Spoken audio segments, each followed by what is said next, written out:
আসসালামু আলাইকুম রহমতুল্লাহি ওবরকাতুহ। সম্মানিত দর্শক, আজকে যে শিরোনামটি নিয়ে আলোচনা করব একেবারে সহজ সরল বাংলায় যদি বলি, দেশের অবস্থা একেবারে ভালো না। অনেকগুলো বিপদ বিপত্তি, যেটিকে আমরা অশনি সংকেত বলি, একেবারে উল্কার বেগে দেশের দিকে ধেয়ে আসছে। গত 11 মাসে সরকারের যে স্ট্রেংথ ছিল, সেই স্ট্রেংথটা কমতে কমতে মানে শক্তি কমতে কমতে এখন এরকম একটা নড়বড়ে অবস্থা হয়ে গেছে। এবং আপনারা জানেন যে মানুষের দাঁত যখন নড়তে থাকে, ঘরের খুঁটি যখন নড়তে থাকে, তখন সামান্য একটু বাতাস আসলে বা অন্য কোনো ঘটনা ঘটলে সেই ঘরের কি হতে পারে, বা দাঁত যখন নড়তে থাকে তখন সেই দাঁত দিয়ে আর কোনো কাজ করা যায় না, চিবোনো যায় না, সেটাকে ফেলে দিতে হয়।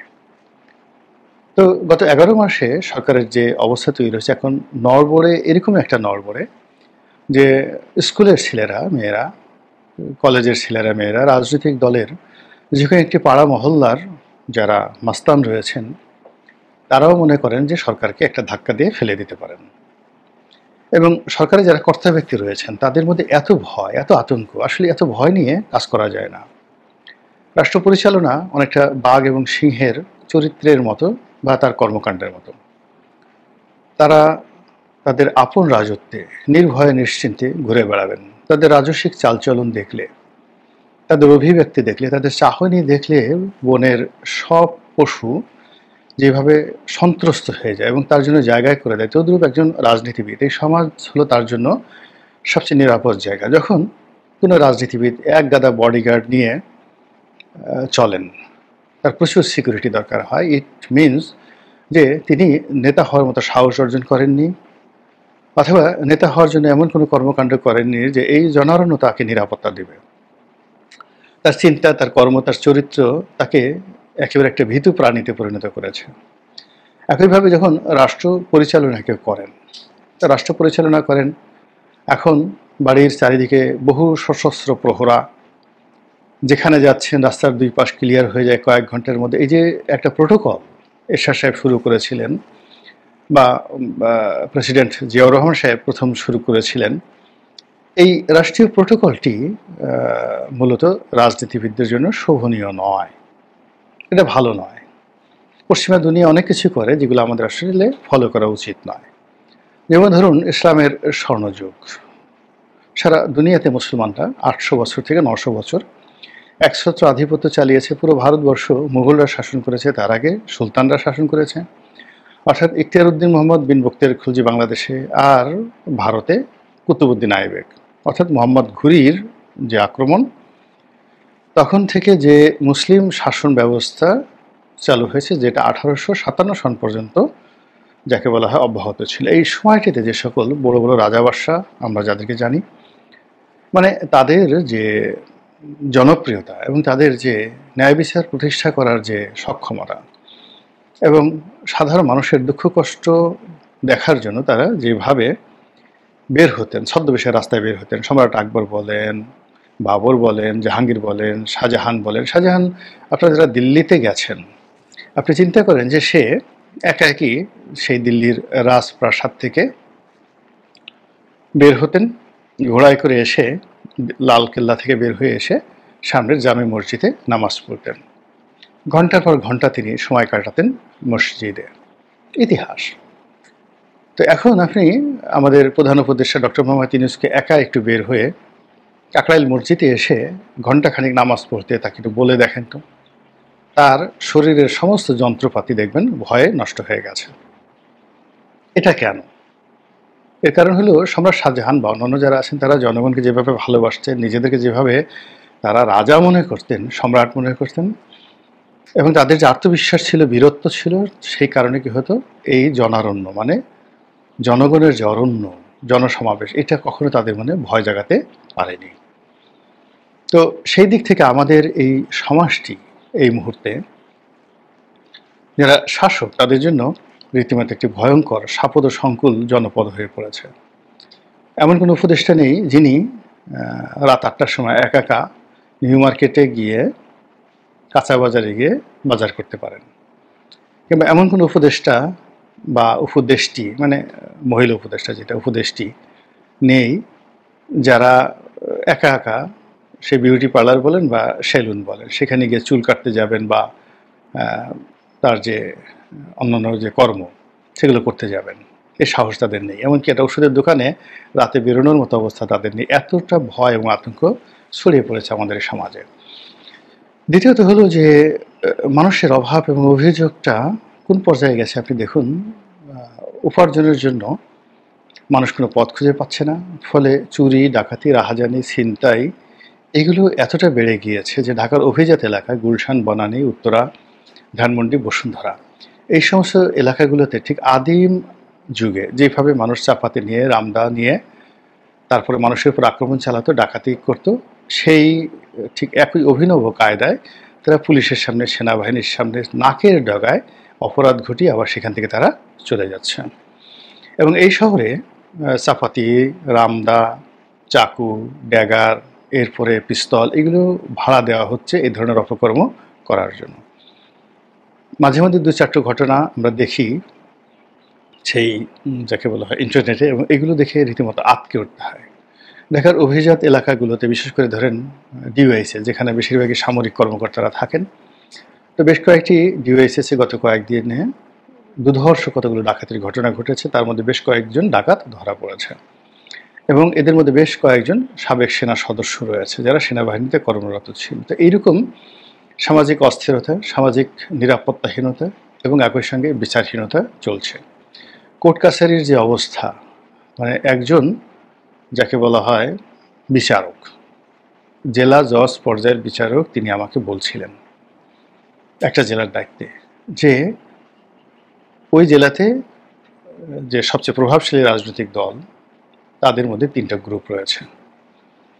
এই ৩টা গ্রুপ সমস্ত উপজেলা কোর্টগুলো, জেলা কোর্টগুলো তারা নিয়ন্ত্রণ করছে, কে জামিন পাবে, কে পাবে না। এবং এগুলো সবই করছে তারা টাকা পয়সার মাধ্যমে এবং লেনদেন করার পরে এসে যারা এই কর্মে নিয়োজিত, বিচার কর্মে নিয়োজিত সিনিয়র জুনিয়র সমস্ত বিচারকদের উপরে রীতিমতো মানসিক টর্চার, যে কাজগুলো করতে হবে, আদারওয়াইজ আপনি এখানে থাকতে পারবেন না, বা আরও নানা রকম কথাবার্তা।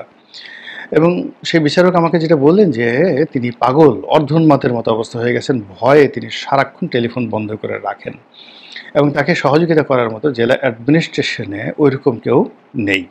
আমাকে ফোন করেছিলেন যে আমি যদি কাউকে বলে দিই, ওখানে রাজনৈতিক নেতাকর্মীরা যারা আছেন তাদেরকে বলে দিই যেন তারা একটু তার প্রতি দয়া পরবশ হয় বা এ ধরনের চাপ যেন না দেয়। তো এরকম যে ঘটনা জুডিশিয়ারিতে ঘটছে, এটা তো কখনই আমরা কল্পনা করতে পারি না।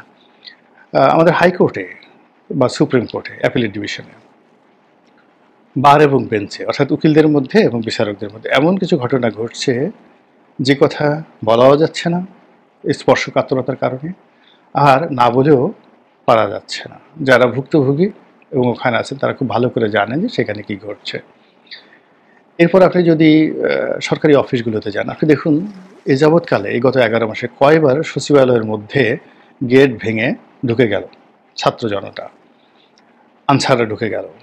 এরপরে কতবার গিয়ে তারা যে অনাসৃষ্টিগুলো তৈরি করলো, ফলে ওখানে যারা আছেন দায়িত্বরত সচিবালয়ের মধ্যে, পিয়ন থেকে শুরু করে একেবারে ক্যাবিনেট সচিব পর্যন্ত, তাদের মধ্যে যে স্বস্তি নেই এ কথা চোখ বুজে বলে দেওয়া যায়।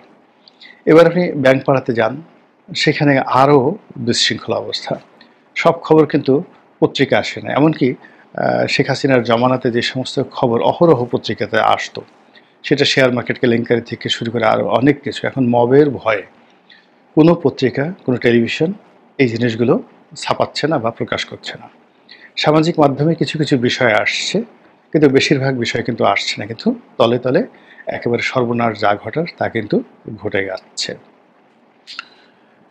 এর বাইরে যে রাজনীতির দুর্বৃত্তপনা, অর্থাৎ রাজনীতির এখানে 3টি বিষয় রয়েছে। 1 নম্বর নেতিবাচক বিষয়, সেটি হলো রাজনৈতিক প্রভাব ব্যবহার করে চাঁদাবাজি করা, অবৈধ উপার্জন করা, দখলবাজি করা।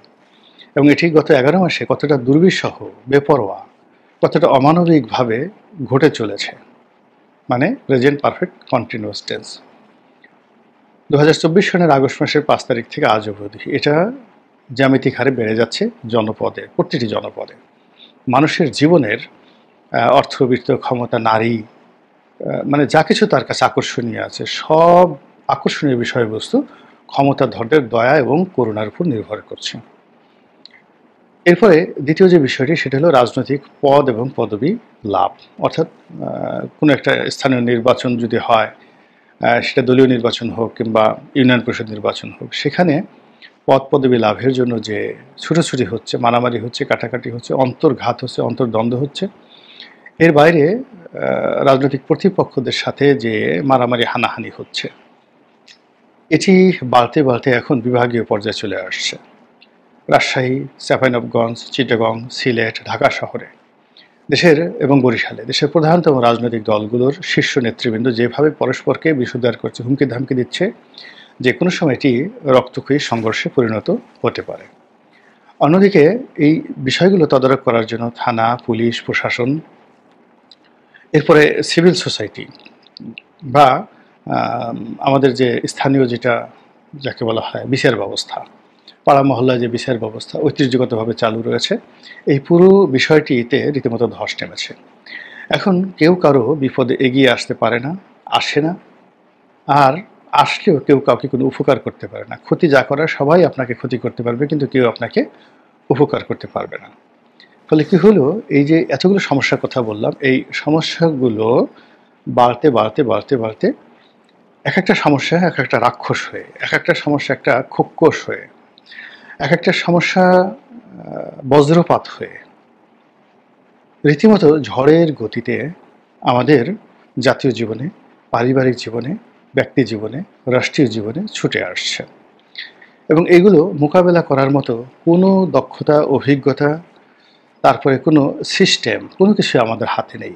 আজ ধরুন যে আমেরিকা হঠাৎ করে আমাদের 35% যাকে বলা হয় শুল্ক বসিয়ে দিল, যেখানে $8 বিলিয়ন আমরা এক্সপোর্ট করি। $8 বিলিয়ন মানে $1 বিলিয়ন 10,000 মানে 1,20,000 কোটি টাকার মূল্যর আমরা যে গার্মেন্টস সামগ্রী আমরা সেখানে এক্সপোর্ট করি।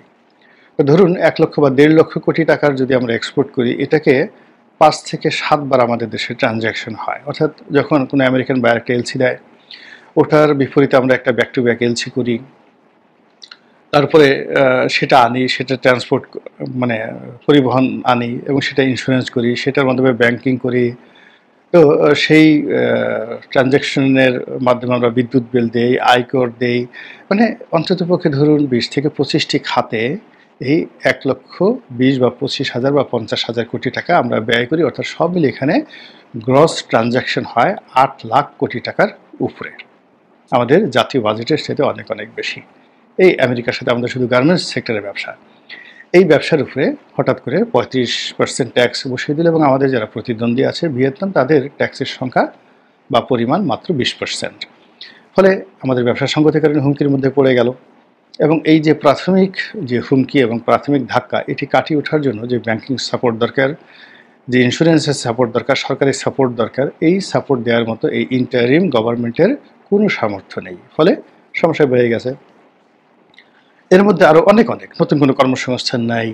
তারপরে যেটিকে এডিবি বলা হয় বা পাবলিক ওয়ার্কস বলা হয়, সরকারের পক্ষ থেকে বড় কোনো প্রজেক্ট চালু হচ্ছে না, কাজ চালু হচ্ছে না। ফলে কর্মসংস্থান নেই। কর্মসংস্থান না করার কারণে এই যে 40 লাখ কর্মজীবী মহিলা শুধুমাত্র গার্মেন্টস সেক্টরে কাজ করছে বা অন্যান্য সেক্টরে কাজ করছে।